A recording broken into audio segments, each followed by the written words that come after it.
Kamanda mkuu wa kundi la waasi la M23, Sultani Makenga, ameripotiwa kunusurika kuuawa baada ya kuondoka eneo la Rubaya dakika chache kabla ya kutokea kwa shambulio la ndege zisizo na rubani drone lililosababisha kifo cha msemaji wa kundi hilo, Willy Ngoma, pamoja na watu wengine 9. Shambulio hilo lilitokea karibu na kitovu cha uzalishaji wa madini ya coltan, eneo linalodhibitiwa na M23 mashariki mwa Jamhuri ya Kidemokrasia ya Kongo, DRC.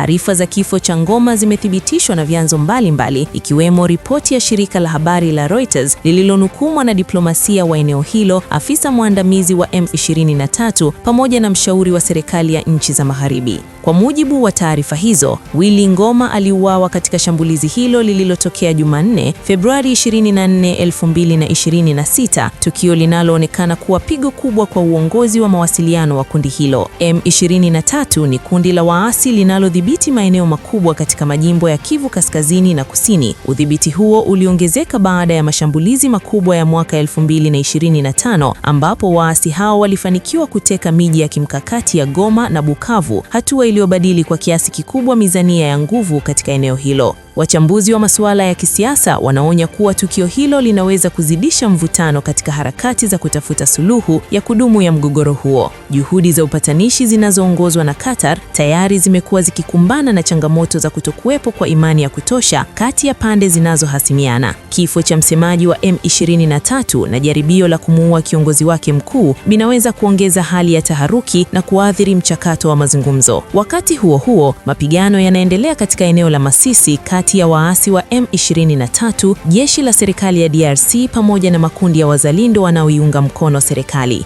M23 imedai kuwa serikali imeanzisha kile walichokiita vita kamili katika majimbo ya Kivu Kaskazini na Kusini, madai yanayoashiria kuongezeka kwa hali ya mapigano katika ukanda huo. Hali ya usalama mashariki mwa DRC inaendelea kuwa tete, huku mashambulizi ya mara kwa mara, mapigano ya ardhini na sasa matumizi ya drone yakionyesha mabadiliko ya mbinu za kivita. Wataalamu wanaeleza kuwa iwapo juhudi za kidiplomasia hazitapata mwafaka wa haraka, mgogoro huo unaweza kuingia katika awamu mpya yenye madhara makubwa kwa raia na uchumi wa eneo hilo, hususan katika sekta ya madini ambayo ni mihimili muhimu ya mapato katika ukanda wa Kivu.